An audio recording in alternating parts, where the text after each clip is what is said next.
6 people. 6 warnings ignored. 6 preventable deaths. According to coroner reports, they didn't die from stupidity. They died from the belief that warnings don't apply to them. This is the entitlement autopsy. Case 1. Natalie Bus. October 7, 2023. Pen Code, Wales. A charity fundraiser for a children's rugby team. 37-year-old Natalie Bus, an accountant and mother of 2, stepped onto a stage. In front of her, a pile of pink and white marshmallows. The game was simple. Stuff as many as you can in your mouth in 60 seconds. Natalie wasn't there to participate. She was there to win. According to witness statements, she didn't just place marshmallows in her cheeks like everyone else. She swallowed them, handful after handful, shoving them down her throat to make room for more. Here's what Natalie didn't know about marshmallows. When mixed with saliva, they don't shrink. They expand. They become a dense, sticky mass that molds to the shape of your airway. And once that plug forms, no amount of Heimlich can dislodge it. The gelatin creates a seal. 60 seconds ended. Natalie walked off stage, entered a corridor, and collapsed. An off-duty nurse rushed to help. Paramedics arrived within minutes, but the blockage was complete. According to the attending physician, they couldn't establish an airway. She was pronounced dead at the scene. Her 2 children were in the audience. The coroner's report classified it as accidental death by asphyxiation. But was it really an accident? Natalie ignored every signal her body sent her. The gagging, the difficulty breathing, the instinct to stop. She overrode all of it because winning was more important than breathing. The prize for that marshmallow contest? Nothing. There wasn't one.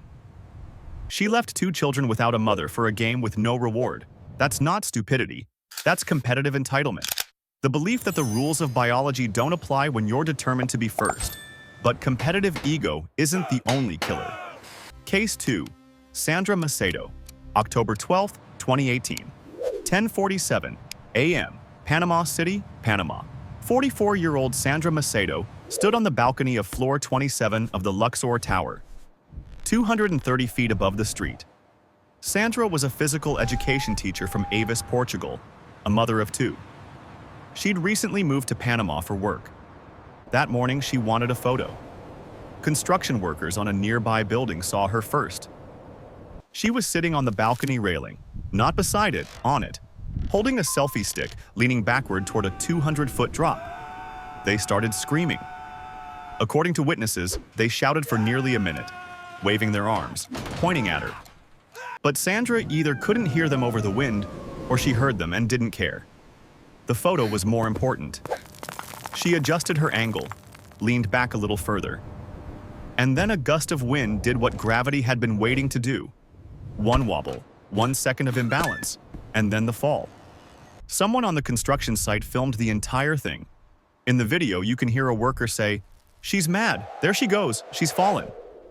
She was still holding the selfie stick when she hit the ground. Paramedics arrived at the Luxor Tower within 8 minutes. There was nothing to save. The Panama Fire Service later issued a statement. "It's more important to lose a minute in life than your life in a minute." Between 2011 and 2017, 259 people died taking selfies. 70% were men. Sandra proved that validation-seeking entitlement doesn't discriminate. She had explicit warnings, live human beings screaming at her to stop. And she chose the photo anyway. That's not an accident. That's a choice. Sandra sought approval. Reena sought revenge. Case 3. Reena James. July 4th, 2022. Bedford, England. Redwood Grove Apartments. 43-year-old Reena James had a noise complaint. Her upstairs neighbors were too loud. The stomping, the music, the arguments. Most people would call building management, maybe the police. Reena grabbed a hammer. She smashed through their front door. Then she retrieved a container of petrol and began pouring it through their letterbox. Her plan: burn them alive in their own home. Here's what Reena didn't understand about petrol. It's not the liquid that's dangerous. It's the vapor. When you pour gasoline into an enclosed space, the air itself becomes explosive. Every molecule of oxygen becomes fuel. Reena kept pouring, the hallway filled with fumes. And then something sparked. Maybe a pilot light, maybe static electricity. The investigators never determined the exact ignition source.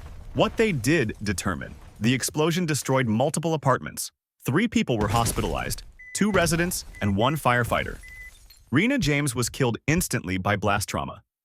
According to the coroner, she was the only fatality. The neighbors she tried to murder? They survived. The rage that consumed Reena was so complete, so entitled, that she believed she could control fire. She believed the laws of chemistry would bend to her anger. They didn't. She became the only victim of her own revenge. The neighbors she hated walked away. Reena didn't walk at all. After the explosion, her family released no statement. There was no funeral announcement, just a crater where apartments used to be, and one less person who believed her rage made her untouchable. Rage made Reena reckless. Expertise made Chelsea careless. Case 4. Chelsea, Ake, October 19, 2015. Las Vegas, Nevada. Rejuvenous Cryotherapy. Spa. 24-year-old Chelsea Ake was the night manager. Originally from Hawaii, she dreamed of opening her own cryotherapy center one day. She wasn't just an employee, she was a true believer. Cryotherapy has one rule that exists in every facility, every manual, every training session: never use the machine alone, ever. Chelsea knew this rule. She had enforced this rule. And on October 19th, after closing time, she decided it didn't apply to her. She wanted to treat some muscle soreness, so she stayed behind. Alone. Here's what happens inside a cryotherapy chamber. Liquid nitrogen floods the space, dropping temperatures to negative 240 degrees Fahrenheit. The chamber displaces oxygen. Your head must stay above the nitrogen cloud. If you lose consciousness for any reason, if you slip, if you faint, if you simply misstep, you have seconds before hypoxia sets in. Without oxygen, your brain shuts down, and at those temperatures, your body freezes. Chelsea made an error in the setup. Investigators later called it operator error. She didn't get enough oxygen. She passed out. The next morning, her colleague arrived to open the spa. She found Chelsea frozen solid inside the chamber. 10 hours at negative 240 degrees. The 911 call from that moment is public record. You can hear the colleague screaming, barely able to form words. The coroner ruled it accidental death by asphyxiation in an oxygen-deprived environment. The spa didn't even have proper operating licenses. Chelsea knew more about cryotherapy than almost anyone in that building, and that knowledge convinced her she was exempt from the one rule designed to keep people alive.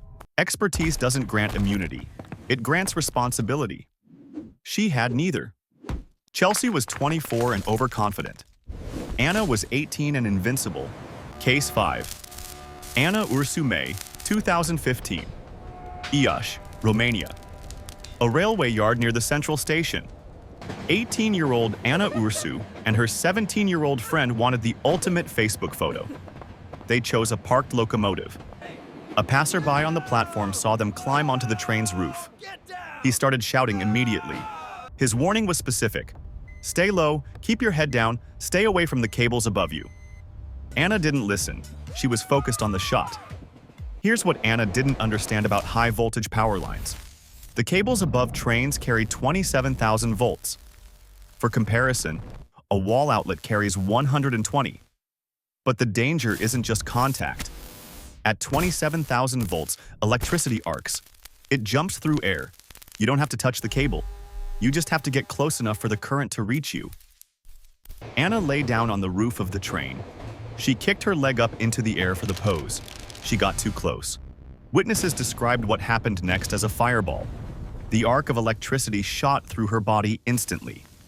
Her friend was thrown off the roof by the force of the shock. She survived with minor injuries. Anna had burns over 50% of her body. She was airlifted to Iași, then transferred to a burn center in Bucharest. Doctors said her internal organs were damaged beyond repair. She had virtually no chance of survival. She died a few days later.